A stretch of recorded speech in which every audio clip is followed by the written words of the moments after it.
আপোনাৰ ঘৰটো যদি পুৰণি হৈছে আৰু সেই পুৰণি ঘৰটো যদি আপুনি সংৰক্ষণ কৰি ৰাখিব বিচাৰিছে আৰু নতুন স্থানলৈ আপোনাৰ পুৰণা ঘৰটো স্থানান্তৰিত কৰিব বিচাৰিছে, তেনেহ'লে বৰ্তমান প্ৰযুক্তিৰ দিনত সেয়া সম্ভৱ।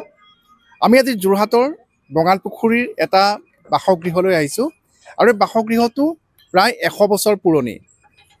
বিশিষ্ট বুৰঞ্জীবিদ আইনজীৱী ৰামেশ্বৰ বৰাৰ বাসগৃহ আছিল বঙালপুখুৰীৰ এই ঘৰটো আৰু 1930ৰ দশকত এই ঘৰটো নিৰ্মাণ কৰা হৈছিল আৰু তেখেতৰ নাতিয়েক ৰূপম চেতিয়া বৰাই যেতিয়া এই স্থানত নতুনকৈ এটা ঘৰ নিৰ্মাণ কৰিবলৈ বিচাৰিলে, কিন্তু তেওঁৰ ককাকৰ পুৰণি স্মৃতি বিজড়িত যিটো বাসগৃহ, সেই বাসগৃহটো সংৰক্ষণ কৰিব বিচাৰিলে, কিয়নো যোৰহাটৰ নআলিৰ যিসমূহ পথ নতুনকৈ নিৰ্মাণ কৰা হ'ল, সেই পথসমূহৰ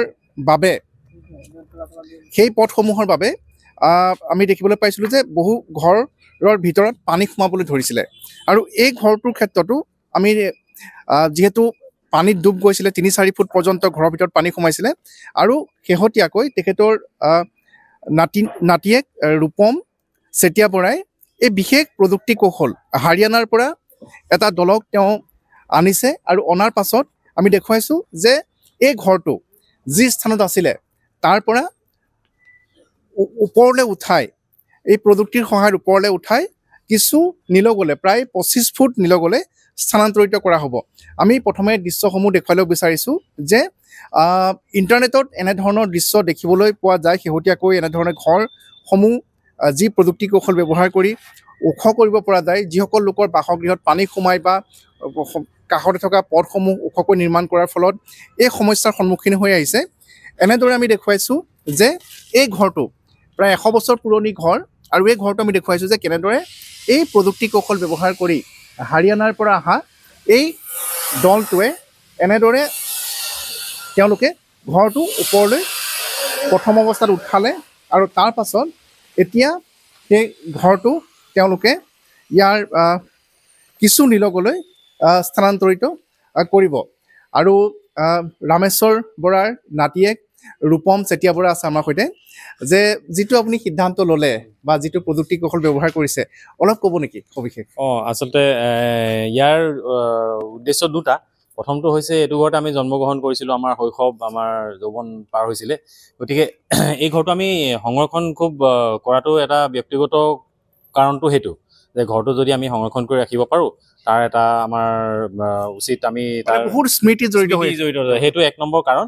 আৰু দ্বিতীয় কাৰণটো হৈছে ককাদেউতা যিহেতু এজন আইনজীৱী আছিলে আৰু বুৰঞ্জীবিদ আছিলে, ককাদেউতা বহুত লেখা বিচাৰি বহুত মানুহ আহে, সুদূৰ বিদেশৰ পৰাও মানুহ আহে তেখেতক লগ ধৰিছিলে এসময়ত, গতিকে সেনেকুৱা ধৰণৰ নথি পত্ৰ কিছু মোৰ লগতো আছে আৰু ময়ো যিহেতু কিছুমান ধৰক আপোনাৰ বিভিন্ন ধৰণৰ ট্ৰেইনিঙৰ লগত জড়িত, গতিকে মোৰো সেইখিনি নথি পত্ৰৰ দ্বাৰা মোৰো বহুত কাম হৈছে। গতিকে মই ভাবিছোঁ এইটো সংৰক্ষণ কৰিব পাৰিলে ইয়াতে সৰুকৈ এটা মই লাইব্ৰেৰী কৰিম আৰু এটা সৰু ষ্টাডি চেণ্টাৰ এটা কৰা মোৰ লক্ষ্য হয়। গতিকে এইটো যদি এইটো সফল হোৱাৰ পথত এতিয়া আপোনালোকে দেখিছে যথেষ্ট এফৰ্ট দিব লগা হৈছে, কষ্ট কৰিব লগা হৈছে। তেওঁলোকে অলৰেডি 4-5 ফুট ঘৰটো সিফালে গৈছে, শ্বিফটিং হৈছে, গতিকে সেইখিনি হ'লে ভৱিষ্যতলৈ তেনেকুৱা ধৰণৰ এটা মানে পৰিকল্পনা আছে। দুটা পৰিকল্পনা, ব্যক্তিগত পৰিকল্পনাটো হৈছে মানে নিজৰ স্মৃতিটো সংৰক্ষণ হ'ব আৰু ইটো হৈছে যদি কিবা যদি কৰিব ষ্টুডেণ্টছৰ কাৰণে কিবা যদি কৰিব পাৰোঁ এনেকৈ ধৰণৰ সেইটো এটা উদ্দেশ্য আৰু সেই উদ্দেশ্যৰে মই এইটো। আপুনি ব্যক্তিগতভাৱে বৰ্তমান গুৱাহাটীত থাকে? হয়, মই গুৱাহাটীত কৰ্মৰত তাতে। হয়, মই প্ৰথমে আকৌ কথা পাতিম, ঘৰটো দেখুৱাই ল'ব বিচাৰিছোঁ যে কি প্ৰযুক্তি কৌশল কেনেদৰে প্ৰথম অৱস্থাত ঘৰটো এনেধৰণে ওপৰলৈ উঠোৱা হৈছে, হয়নে? হয়, আমি দেখুৱাইছোঁ যে ঘৰটো এনেধৰণে যিসমূহ কেনেধৰণে বিশেষ প্ৰযুক্তি ব্যৱহাৰ কৰি জেক লগাই ঘৰটো প্ৰথমে ওপৰলৈ উঠোৱা হৈছে। কিমান ফুট ওপৰলৈ উঠালে? এতিয়া হ'ব মুঠ 6 ফুট উঠাব। এতিয়া সদ্যহতে তেওঁলোকে 1.5 ফুট উঠাই পেলাই শ্বিফটিং কৰি লৈছে। 1.5 ফুট উঠাই পেলাই শ্বিফটিং কৰিব, শ্বিফটিং কৰাৰ পিছত আৰু 5 ফুট উঠাব। তাত নতুন যেতিয়া জেগাটো পাব, 25 ফুটৰ সিপাৰে যেতিয়া তাৰ নতুন ফাউণ্ডেশ্যনটো কৰি লোৱা হৈছে, তাত যেতিয়া গৈ পাব, তাত গৈ পোৱাৰ পিছত আৰু 5 ফুট উঠাব। আৰু 5 ফুট মানে মুঠ 6 ফুট ঘৰটো ওখ হ'ব। 6 ফুট ওখ হ'ব, হয়। 6 ফুট ওখ হ'ব এই কাৰণে যে আমাৰ বৰ্তমান যিটো আমাৰ নআলি আছে, নআলি বা আমাৰ ভেটিটো, ঘৰৰ ভেটিটো প্ৰায় 2.5 ফুট 3 ফুট তলত গুচি গৈছে। গতিকে ৰাস্তাৰ সমানলৈকে আহিবলৈ 2.5 ফুট 3 ফুট লাগিবই আৰু তাৰ ৰাস্তাৰ পৰা ঘৰটো যিহেতু অকণমান ওখ হ'ব লাগিব প্লিনটো, সেইকাৰণে আনাদাৰ 2.5 ফুট 3 ফুট ওখ।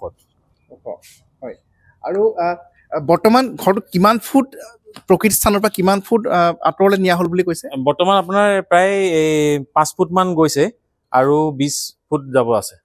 হয়, তাতে আমি যি স্থানত আছিলে ঘৰটো প্ৰথমতে এই স্থানত আছিলে, ইয়াত আছিলে। হয়, আৰু সেইমতে আপুনি ওপৰটো এইটো দেখা পাব, ইয়াত এইখিনি কাটি দিলে। তাৰমানে যিহেতু গোটেই ঘৰটো সংৰক্ষণ কৰিব নোৱাৰিলো, সেইটো সম্ভৱ নহয়, বৃহৎ ঘৰ, গতিকে ঘৰটোৰ এটা পৰ্চন আমি সংৰক্ষণ কৰিছো। আৰু সেইকাৰণে তাৰমানে এটা পৰ্চনৰ কাৰণে এইটো পৰ্চন আমি তাৰ কাটি ল'ব লগা হ'ল, ইটোৰ পৰা কাটি পেলাই অলৰেডি 5 ফিট ইফালে গৈছে। হয়, মই দেখুৱাইছো নিউজ 18 অসম নৰ্থ ইষ্টৰ দৰ্শকসকলক যে মই যি স্থানত আছো ঘৰটো প্ৰকৃততে এই স্থানত আছিলে, আৰু ইয়াৰ পৰা বৰ্তমান 5 ফুট ঘৰটো ইতিমধ্যে নিলগলৈ নিয়া হৈছে। ইয়াৰ পৰাও অতিৰিক্ত 20 ফুট আঁতৰাই নিয়া হ'ব। আৰু বৰ্তমান যিহেতু আৰু 5 ফুট ঘৰটো ওখ হ'ব বুলি আমাক জানিবলৈ দিছে। আৰু এই যি প্ৰযুক্তি কৌশল আপোনালোকে যিটো টীম আনিছে, ক'ৰ পৰা আনিছে আৰু কিমান খৰচ অলপ ক'ব নেকি? এইটো হাৰিয়ানাৰ পৰা অনা হৈছিলে টীমটো, RR Sons বুলি। তেখেতৰ লগত যোগাযোগ কৰি মোৰ স্থানীয়ভাৱে কিছু ব্যক্তিৰো মই সমল ব্যক্তিৰ সহায় লৈছোঁ। স্থানীয় আৰ্কিটেক্ট, স্থানীয় ইঞ্জিনিয়াৰ আৰু স্থানীয় মোৰ বন্ধুবৰ্গৰ পৰা মই যথেষ্টখিনি মানে যিখিনি ইয়াৰ টেকনিক কাৰিকৰী দিশত তেওঁলোকে যথেষ্ট অৰিহণা আগবঢ়াইছে। কেইবাজনো ইঞ্জিনিয়াৰ, কেইবাজনো আৰ্কিটেক্ট জড়িত হৈ আছে। আৰু লগত খালি টেকনিকেলি, ফিজিকেলি তেওঁলোকে কামটো কৰিছে, উঠাই নিয়া আৰু তাত থোৱাটো।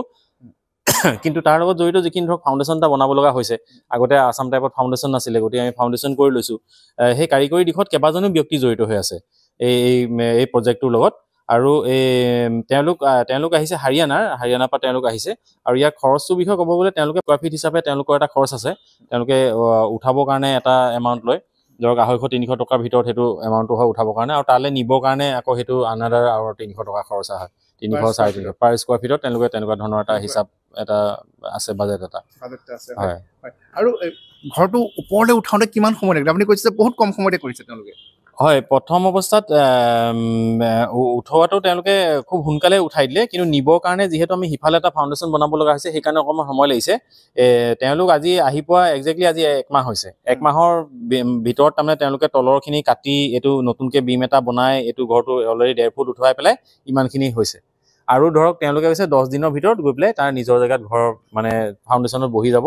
আৰু তেতিয়া তেওঁলোকে তাত তলত ৱাল গাঁঠি পেলাই সেইটো আৰু 5 ফুট উঠাই দিব। ধৰক আৰু 10-15 দিনৰ কাম আছে।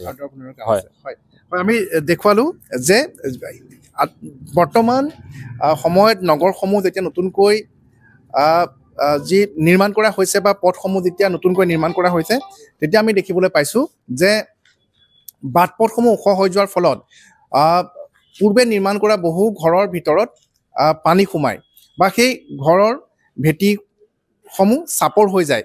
আৰু এই যিটো নতুন প্ৰযুক্তি কৌশল, এই প্ৰযুক্তি ব্যৱহাৰ কৰি কিন্তু সেইসকল লোকে নিজৰ ঘৰটো ওখও কৰিব পাৰে আৰু ঘৰটো অন্য স্থানলৈ স্থানান্তৰিতও কৰিব পাৰে। আৰু যোৰহাটত শেহতীয়াকৈ এই প্ৰযুক্তি কৌশল ব্যৱহাৰ কৰা আমি দেখিবলৈ পাইছোঁ। আৰু ইয়াৰ মূল্যৰ বিষয়েও আমি দৰ্শকসকলক জনালোঁ যে স্কোৱাৰ ফিটত টকা লয় তেওঁলোকে, যিসমূহ বিশেষজ্ঞ, যিসমূহ টীম আছে, যিসমূহ দল আছে, কোম্পানী আছে, তেওঁলোকে ওখ কৰিবৰ বাবে অৰ্থাৎ ঘৰটো ওপৰলৈ উঠাবৰ বাবে স্কোৱাৰ ফিট হিচাপত পইচা লয় 200-300 টকা। ঠিক সেইদৰে তেওঁলোকে ঘৰটো স্থানান্তৰিত কৰিবৰ বাবেও অনুৰূপ ধৰণে পইচা লয়, টকা লয়। আৰু যদিহে আপোনালোকেও তেনেধৰণে নিজৰ ঘৰ এনেধৰণে স্থানান্তৰিত কৰিব বিচাৰে বা ঘৰটো পুনৰ ওখ কৰিব বিচাৰে, তেনেহ'লে এই প্ৰযুক্তি কৌশলৰ ব্যৱহাৰ কৰিব পাৰে।